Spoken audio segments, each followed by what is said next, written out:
When I first saw her sitting in that mahogany-paneled office, legs crossed, and red nails tapping against her phone, I thought she was a secretary. She looked too young, too composed, too smug to be anything else. But then she looked up and smiled at me like she already knew the ending of a movie I hadn't even realized I was starring in.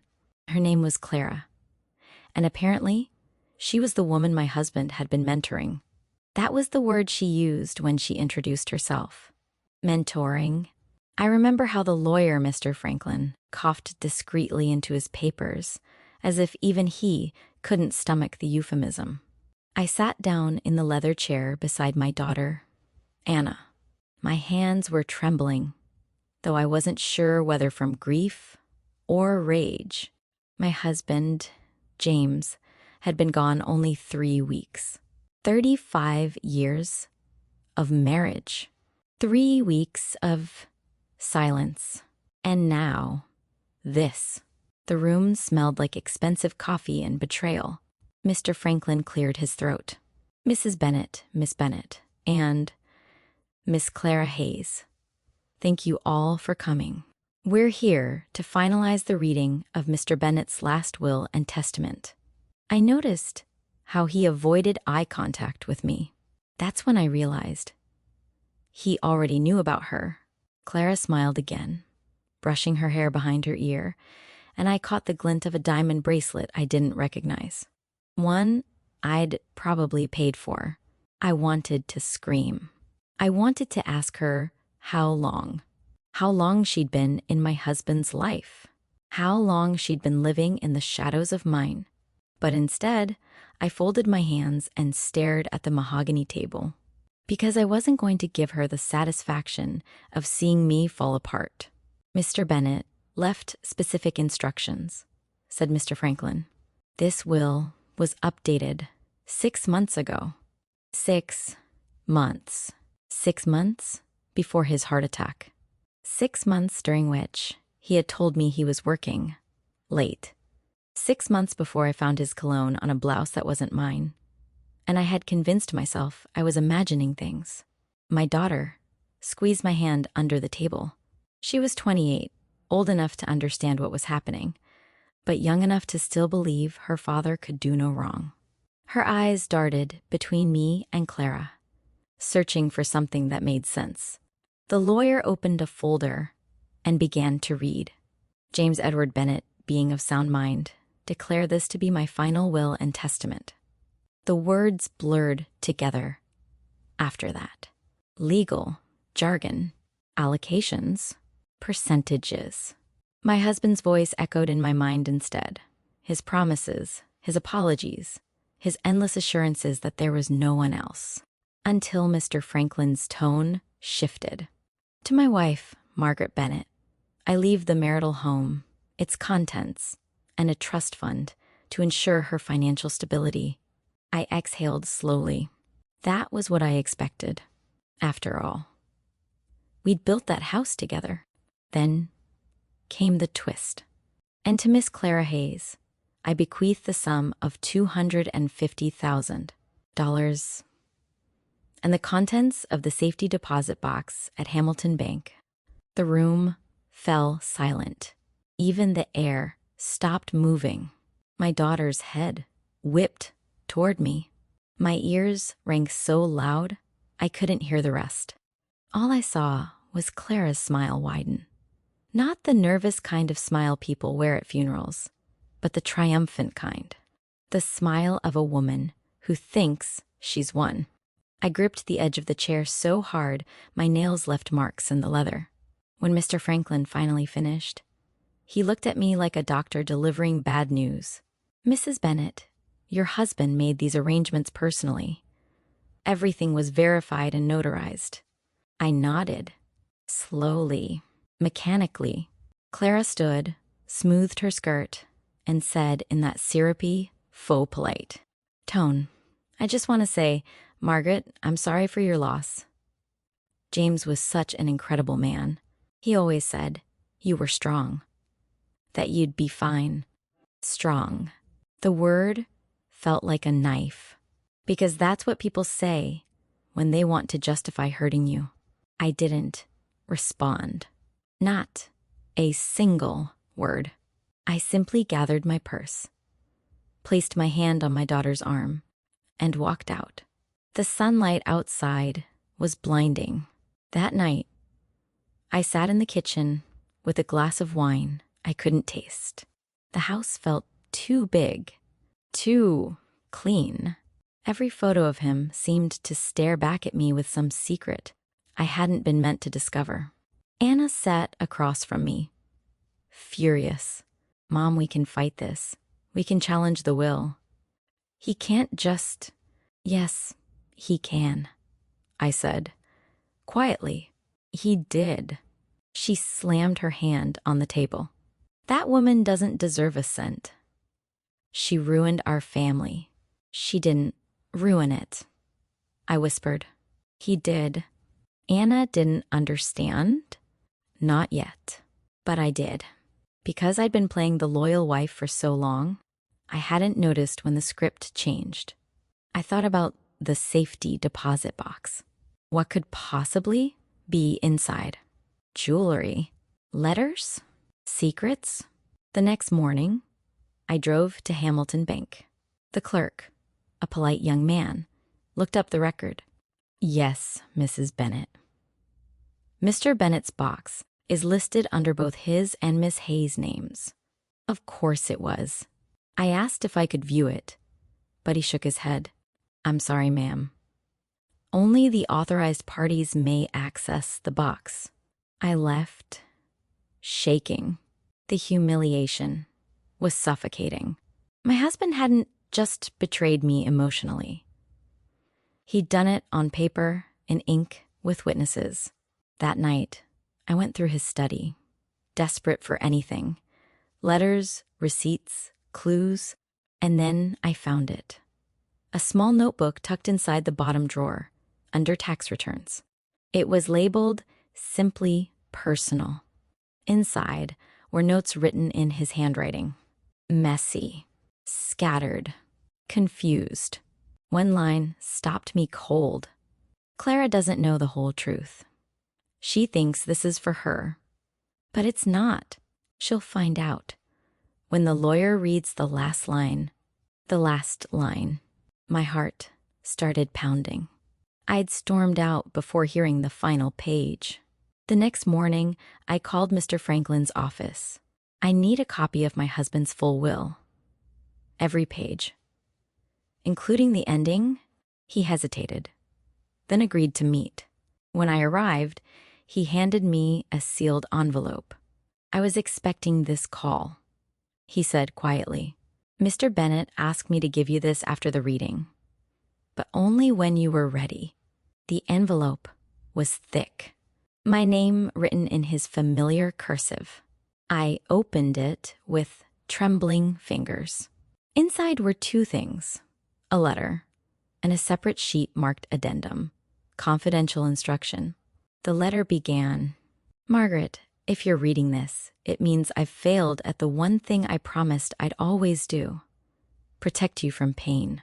But I also know that truth is better than illusion. I read it all. Every line, every word. And by the time I finished, I was crying, but not out of grief, out of something else entirely. Because in that letter, my husband admitted that Clara wasn't just his mistress. She was something far worse. The letter shook in my hands. My husband's words. The same handwriting I had seen on birthday cards, grocery, lists, and love notes. Suddenly felt like confessions written by a stranger. Clara was not a mistake, he began, but she was not what you think either. I met her at a conference 3 years ago. She was desperate, drowning in debt, running from people. She owed money too. I helped her once. It became twice, then too many times. And in helping her, I made a mess I couldn't clean. The money she has was never love. It was silence. Silence. The kind that costs a marriage. She threatened to tell you about us.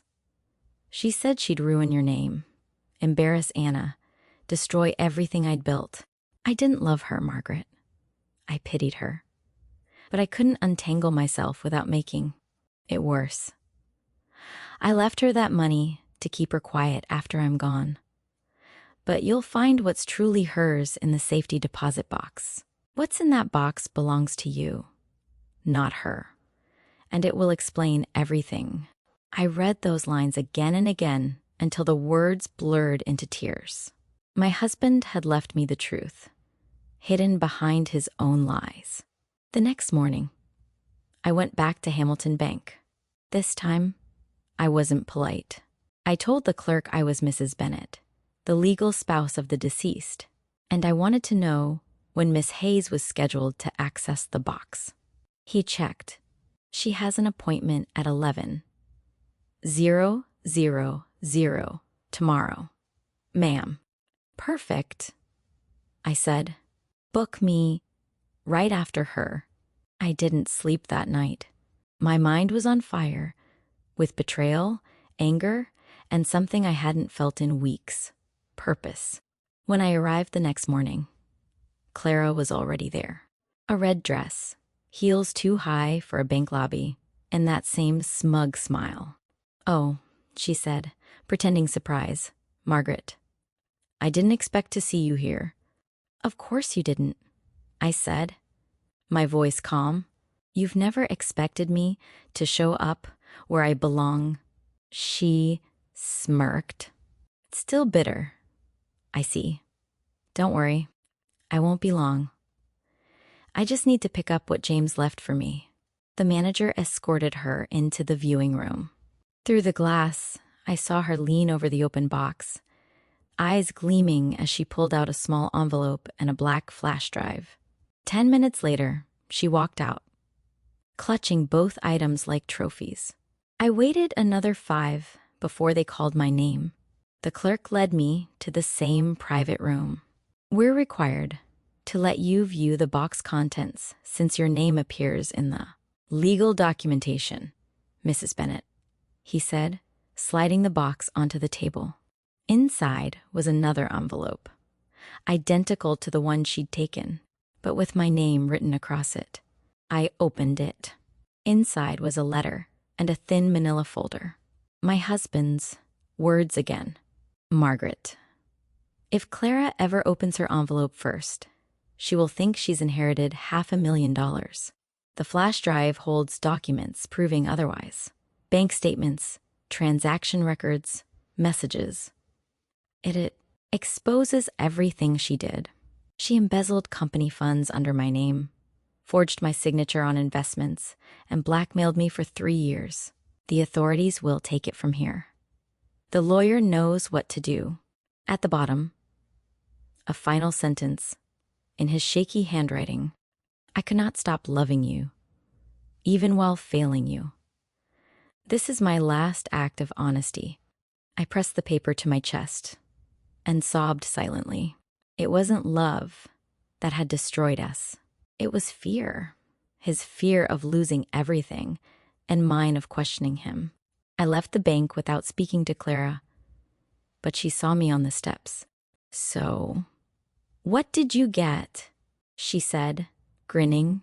"More pity, money?" I looked at her. The perfect mask of victory on her face, and for the first time, I smiled. "Enjoy what's coming, Clara," I said. Her smirk faltered. "What's that supposed to mean?" "You'll find out when the lawyer reads the last line." 2 days later, Mr. Franklin called. "Mrs. Bennet, there's been a development." Clara had gone to the police, furious that her inheritance had been frozen. The money she thought was hers was actually under investigation. Apparently, the flash drive she had taken contained files that traced embezzlement, falsified transfers, and a string of emails, all pointing back to her. The inheritance wasn't a reward. It was evidence. Mr. Franklin's voice was measured. "Your husband left very specific instructions. The funds in question were tied to the same accounts Clara stole from. He knew this would come to light after his passing. The authorities have everything they need. I hung up and let the silence wash over me. For the first time since the funeral, I felt peace, but I wasn't done yet. A week later, I received a knock on the door. When I opened it, Clara stood there, the red lipstick gone, eyes swollen, hair disheveled. "You did this," she spat. "You set me up?" "No," I said softly. "He did. He promised me that money. He said he loved me." I almost laughed. "He loved the woman I used to be. You were just the consequence." Clara's voice broke. "They froze everything. My accounts, my car, my apartment. I have nothing." "Then we finally have something in common," I said. She stepped forward, desperate. "Please, Margaret. I can't go to prison. You don't know what they'll do to me." For a moment, I almost pitied her.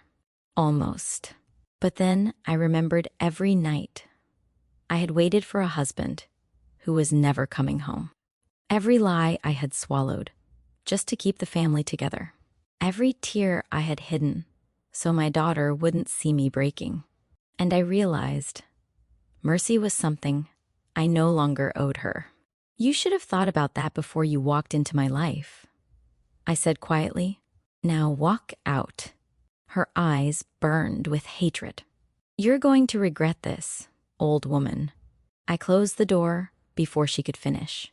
That night, I sat by the fire with a cup of tea, feeling something I hadn't in years. Relief. But fate wasn't done yet. The next morning, I received a call from the police. Clara had been arrested trying to flee the state with forged IDs and cash she'd hidden. When they searched her car, they found the letter. My husband's letter, the one he had left her. Apparently, she'd torn it apart in anger, but the investigators pieced it together. Every word of his confession and her manipulation was now public record. When I hung up, I walked to the window. The sun was rising over the neighborhood, soft light spilling across the garden James, and I had planted years ago. For the first time, the memories didn't sting. Anna came downstairs, holding her phone. "Mom?" she said, smiling. "You're all over the news. They're calling you the woman who outwitted her husband's mistress." I laughed quietly. That's one headline I never expected. She hugged me. "Dad would have been proud of you." "No," I said, shaking my head. "He'd be ashamed of himself." And maybe that's enough. That weekend, I went to the cemetery. I stood by his grave, the wind tugging gently at my scarf. "I found your truth, James," I said softly. "You hurt me more than anyone ever could. But in the end, you also gave me justice." I laid down a single white rose and turned to leave. But before I did, I whispered one last thing to the man who had been both my love and my betrayal. "You were right about one thing. The truth is better than illusion. But the peace that follows, that's mine." The morning after the news broke, I woke up to sunlight flooding my kitchen. For the first time in months, the house didn't feel haunted by ghosts of half-truths and unanswered questions. It felt quiet, but not empty. Peaceful. I poured myself coffee and stared out the window at the garden James and I used to tend together. The hydrangeas were blooming early that year. He used to say they bloomed for forgiveness. I didn't know if I believed that anymore, but I wanted to. The phone rang again. I almost didn't answer, but it was Mr. Franklin, my husband's lawyer. "Mrs. Bennet," he said, his voice measured as always. "I wanted to let you know the investigation has concluded. Clara Hayes accepted a plea deal. She confessed to the fraud and to blackmailing your husband." I sat down. My knees were trembling. "She'll serve time?" I asked. "Yes. 18 months, possibly more. But there's something else." He paused. "There was a second deposit box your husband didn't list in the main will. It's under your name only. Would you like to come by and collect it?" I exhaled slowly. Yes, I would. When I arrived at the office later that afternoon, Mr. Franklin already had the small gray box waiting on his desk. No pretense this time. No surprises hiding in silk words. Just a key, a lock, and a truth I was finally ready to open. Inside was a velvet pouch, a small envelope, and a folded letter. The letter began simply, "Margaret, I know by now you've seen the worst of me. You have every reason to hate me, but if there's one thing I can leave you that isn't tainted by what I did, it's this." I opened the pouch. Inside were 3 things: the engagement ring he'd proposed with, a small gold locket with our initials, and a USB drive labeled "For Margaret only." Mr. Franklin looked away, politely. He told me not to ask about the contents of that one. He said softly, "At home." I plugged it into the computer. A single video file appeared. When I clicked it open, my husband's face filled the screen. Older, frailer, but unmistakably him. "If you're seeing this, Maggie, it means I'm gone." I've imagined this moment 100 times, and none of them felt right. Because there's no easy way to explain a lifetime of cowardice. His voice cracked. He took a shaky breath. "You stood by me when I was nothing. You built this home, raised our daughter, carried burdens I never saw. And somewhere along the way, I stopped being grateful. I started being afraid you'd see me for the weak man I was. Clara didn't tempt me because I loved her. She tempted me because she saw my fear, and she used it." He paused again, looking straight into the camera. "But you never used my weakness. You carried it, and I am so sorry." I didn't realize I was crying until the screen blurred. The locket in that box holds a photo from our first anniversary. I carried it every day, even when I didn't deserve to. "You once told me that real love isn't about perfection. It's about staying. You stayed far longer than you should have. I hope, wherever you go from here, you finally stay for yourself." The video ended. Just static. For a long time, I sat there, staring at the screen, letting the silence speak. I didn't forgive him completely. Not yet. But I felt something shift. The bitterness that had taken root in me began to loosen its grip. Maybe forgiveness wasn't about forgetting. Maybe it was just about choosing peace over poison. That weekend, Anna came over. She looked lighter than I'd seen her in months. She'd gotten a new job, one she said gave her purpose again. Over dinner, she asked, "Mom, what are you going to do now?" I smiled faintly. "I think I'm going to start living? Yes. Not surviving. Not waiting for someone else's next mistake to define my next move." She laughed softly. "That sounds like something Dad would have written in one of his journals." I hesitated. He did, actually. I slid the locket across the table. "It's time you have this." Anna opened it. Inside, a photo of our family. Before everything fell apart, she traced her father's face with her thumb. "I still love him, you know," she whispered. "So do I," I said. "But love doesn't mean going blind." 2 months passed quietly. I started volunteering at a literacy center downtown, teaching women my age how to manage their finances, how to recognize red flags in manipulative relationships, how to protect themselves from the kind of financial traps I'd fallen into. The first day, one of the women asked, "Were you ever fooled by someone you trusted?" I smiled, sadly, once. But it taught me everything I needed to know about trusting myself. Every lesson I taught them was really a message to the woman I used to be, the one who had waited at dinner tables for apologies that never came. In early autumn, I decided to sell the house. It wasn't out of spite. It was closure. Every room echoed with echoes of who I had been. The perfect wife, the forgiving mother, the woman who stayed silent to keep the peace. But peace shouldn't require silence. I bought a smaller home near the coast. Just 2 bedrooms and a garden. Enough for me and for Anna to visit.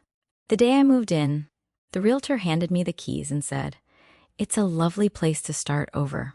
"I'm not starting over," I told her. "I'm continuing." Just without the weight. That night, I walked along the shore barefoot. The sky was painted in pinks and golds, the same colors as the sunset the day James proposed. I could almost hear his laugh in the wind, but this time it didn't hurt. It was a memory, not a wound. A few weeks later, I received a letter from the correctional facility. It was from Clara. I almost threw it away, but curiosity won. The handwriting was shaky, desperate. "Margaret, I don't expect forgiveness. I know what I did destroyed lives. But I wanted to tell you, you were right. He never loved me. He pitied me. And in the end, I pitied myself too. If there's one thing I envy you for, it's not his money or his house. It's your dignity. You never lost it. Even when you lost everything else." At the bottom, a single line. "When I get out, I'm going to try to be the kind of woman who deserves peace." I folded the letter and placed it in a drawer. I didn't respond. But for the first time, I didn't feel anger toward her, just a quiet wish that she might learn what I finally had. Months later, on a Sunday morning, I visited James's grave again. The leaves had turned gold and red. A soft wind rustled through the trees. I brought fresh flowers, lilies this time. Not for him, but for me. "James," I said softly, "you were right. The truth was better than the illusion. But I've learned something you didn't.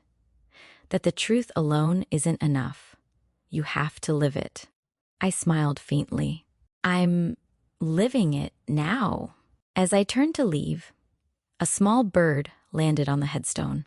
It chirped twice, tilting its head as if listening. I laughed quietly. "You always did send your messages. In strange ways," I whispered. When I got home, Anna was waiting with 2 mugs of hot chocolate. "Mom," she said, grinning, "I booked us a trip. You always wanted to see Italy, right?" I blinked. "You did what?" "It's time we make new memories. Ones that don't involve lawyers or lies." For a moment, I didn't know whether to laugh or cry. Instead, I hugged her. Really hugged her, the way I hadn't in years. "All right," I said. "Italy, it is." As we sat on the couch, laughing about which city to visit first, I realized something profound. All the pain, the humiliation, the betrayal, it hadn't destroyed me. It had refined me. And when I looked around the small, quiet house, I didn't see what I'd lost. I saw what I'd finally reclaimed. My voice, my peace, myself. The day we left for Italy, I stood by the window one last time before locking the door. The light poured in gently through the curtains. "Golden and forgiving," I whispered, almost to the universe itself. "Love may lie, Money may vanish. People may fail.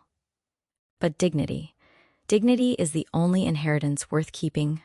And with that, I walked out, suitcase in hand, not looking back.